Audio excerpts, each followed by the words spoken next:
ప్రభా సిలువ మాట 7 మాట 3 మాట నేను చెప్తుందిగా ప్రభా మీ నోరు బాధ్యులు వాళ్ళని నేను వాగ్దానం చేసుకుంటున్నాను. మీకే కోట్ల స్థితిస్తోనైనా అయోగ్యురాలు పవిత్రాలు పరికరాలు ప్రభా నాయన చెప్పడానికి ఇచ్చిన అవకాశం బట్టి కోట్లాది వేల కోట్లాది స్తోత్రం చేసిన ప్రభాలైనా ఏ విధంగా చెప్పడం మీ ఆత్మను అందించండి ప్రభా. మీరే సహాయం చేయండి ప్రభా. నేనైతే బలహీనాలు ప్రభా, మీరైతే బలపరిచే దేవుడు ప్రభా.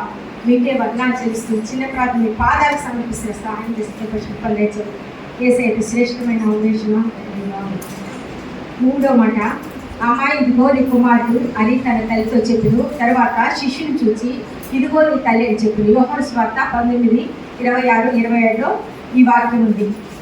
యేసయ్య శిలువల పైన 3వ మాట అన్నమాట. ఇది ఏంటంటే బాధ్యతకు, ఆప్యాయతకు, అనురాగానికి ఆదరణ కలిగించే మాటగా ఉంది. ఆ శిలువలో కూడా యేసయ్య తన తల్లిని మర్చిపోలేదు. అంటే ఆయన్ని బాధన పడతా కూడా ఆయన్ని కొడతా ఉన్నారు, అంతా దూషిస్తున్నారు, వేస్తున్నారు. అలాంటి పరిస్థితిలో కూడా తన తల్లిని అయితే మర్చిపోలేదు అనమాట. ప్రపంచంలో తీయని పదము అమ్మ అనే పదం. మరియమ్మ గురించి కొన్ని విషయాలు తెలుసుకుని ఆమె దయపొందిన స్త్రీగా ఉందన్నమాట. మనం చిన్నప్పుడు సండే స్కూల్ అంతా మనం డ్రామాలు వేస్తున్నారు, తెలుసు, దేవుని పుట్టుక తెలుసు. ఈమె దయాప్రాప్తురాలుగా ఉంది. ఆయన ఏర్పరచుకున్న స్త్రీగా ఉంది, రూపొందిన స్త్రీగా ఉంది. గాబ్రియేలుతో వచ్చామా నువ్వు గర్భం ధరించిన ఉన్నప్పుడు ఆమె పరిశుద్ధాత్మ చేత గర్భం ధరించిన స్త్రీగా ఉందన్నమాట. ఆమె పెళ్లి కాకుండా ప్రెగ్నెన్సీ వస్తే ఎన్నో అవమానాలు నిందలు అన్నీ పడింది ఆ తల్లి. అయినప్పటికీ ఆమె ఎక్కడ ఇది కాలేదన్నమాట.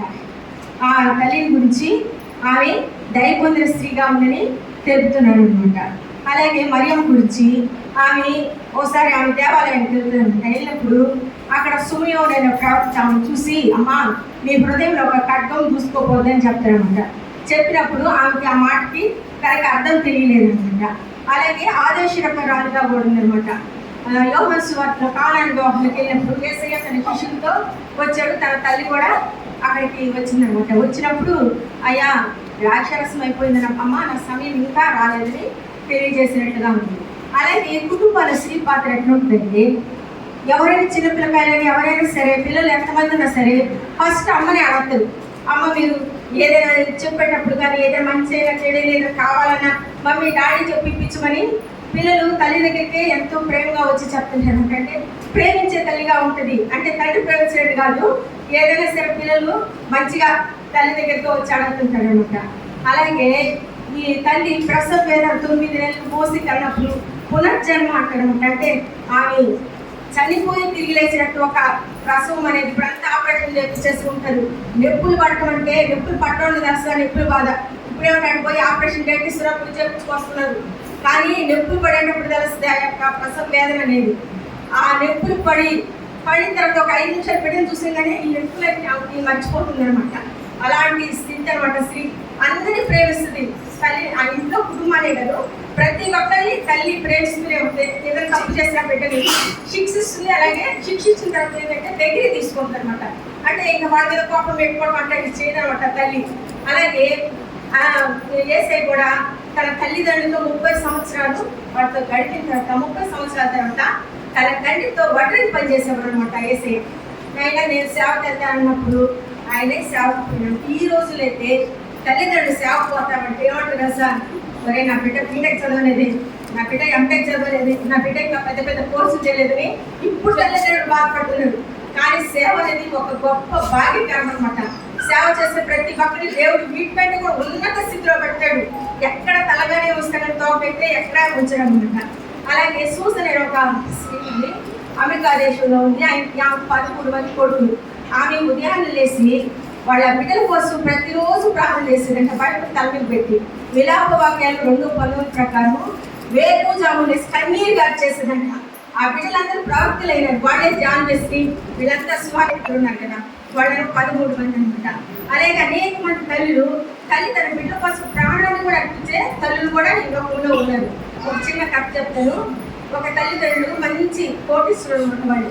కోటీశ్వరులు అయితే వాళ్ళ భర్త చనిపోయిన తర్వాత ఈ తల్లి ఏం చేస్తుంటే బిడ్డను మరీ ఎక్కువగా అతి ప్రేమించేస్తానట. వాడు అన్ని దుర్వ్యసనాలకి పాల్పడి వాడు ఏం చేస్తాడంటే ఒక బేసిన్ పెట్టుకుంటాడు. బేసిన్ పెట్టుకుంటా అమ్మాయి ఏం చెప్పుద్దంటే నువ్వు పోయి మీ అమ్మ నిద్రపోతుంది, పోయి గుండు కోసుకొచ్చేసేయి అని చెప్పారనమాట. అప్పుడు ఈ అబ్బాయి పోయి ఆమె యొక్క తల్లి గుండు కోసుకొని తీసుకొస్తా ఉంటే ఒక రాయి దగ్గర కింద పడిపోతాడు.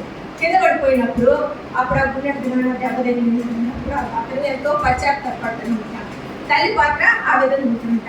అయినా యేసయ్య తన తల్లిని యోహానికి ఎందుకు అప్పచెప్పంటే యోహానికి యేసయ్యకి చుట్టరికం కూడా ఉందంట. జబదయి ఆ తర్వాత వచ్చామంటే సలోమి కొడుకు యోహాని యోకబు.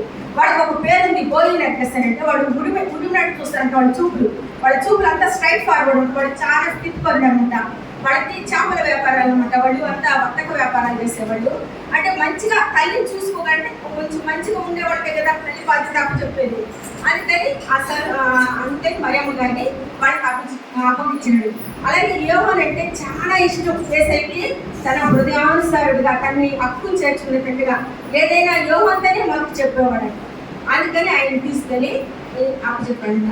ఆ సిలువలో కూడా అందరూ ఏడుస్తూ ఉంటామా, సియోను కుమార్తెలారా మీరు ఏడవద్దమ్మా, నా కోసం ఏడు, మీకోసం మీ పిల్లల కోసమే ఏడవని తెలియజేసినట్టుగా లేఖనాలు తెలియజేసింది.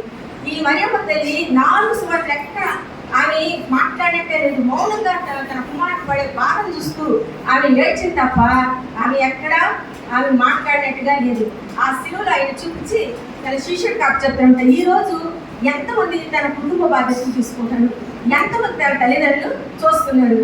ఆ కాలంలో అంటే పొరపాటు అని దేవార్పితమని డబ్బులు కొంచెం తీసి పక్కన పెట్టేవాడు. అంటే ముసలోడు అయిపోయినాడు అని తీసుకెళ్ళి అంటే ఆ డబ్బులు ఇచ్చి వాళ్ళకి చాపేటట్టుగా. అంటే ఇప్పుడు లేటెస్ట్గా ఓల్డ్ ఏజ్ హోమ్స్, అనాథాలయాలు ఉంటాయి. అలాగే నిర్గమకాండము 20:12 నీ తల్లిని తండ్రిని సన్మానించమని ఆజ్ఞలు 5 ఆజ్ఞలు అని చెప్తున్నారు. ఎంతమంది ఇప్పుడు సన్మానిస్తున్నారు? మనం ఎటువంటి బాధ్యతలు? కనీసం ఒక్కరోజైనా తల్లిదండ్రులు చూసేటట్టున్నామా లేదా? అది కూడా మనం ప్రశ్నించుకోవాలంట. నువ్వు ఏ కొరత వరుస్తావో నీకు ఆ కొరత కనబడుతుంది. నువ్వు చూస్తే నీ పిల్లలు నేను చూస్తారు, లేకపోతే నేను చూడు. ఇప్పుడు ఎలా ఉందంటే కాలము, మనకి ఏదైనా ఒక మాట మనం అంటే వెంటనే అది మనకి తగిలేటట్టుగా ఉంది. అందుకని మనం ఏదైనా మనలో ఏదైనా ఉంటే వాటిని సరి చేసుకునేటట్టుగా ఉండేదన్నమాట. మిగతా 7:6 అంటాడనమాట.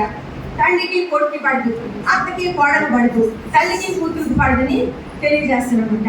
అందుకే మనం ఏ విధమైన బాధ్యతలు కలిగి ఉండాలి. అంత అలాంటి సిలువలో ఆయన అన్ని బాధలు పడ్డా కూడా తల్లిని అయితే మర్చిపోలేదు. మన పరిస్థితి మనం ఒకసారి గుర్తు చేసుకోవాలని ఈ 3వ మాట ఇచ్చిన పాస్టర్ గారికి అయితే సంఘానికి అందరికి వందనాలు చేసి, ఎక్కడైనా తప్పుంటే దయతో క్షమించండి. ఎవరి పట్ల నేను ఏదైనా ఇదిగా మాట్లాడినా నన్ను దయతో క్షమించాలని మనవి చేస్తున్నాను. సమయం ఇచ్చిన అందరికీ కృతజ్ఞతలు చెల్లిస్తున్నాను.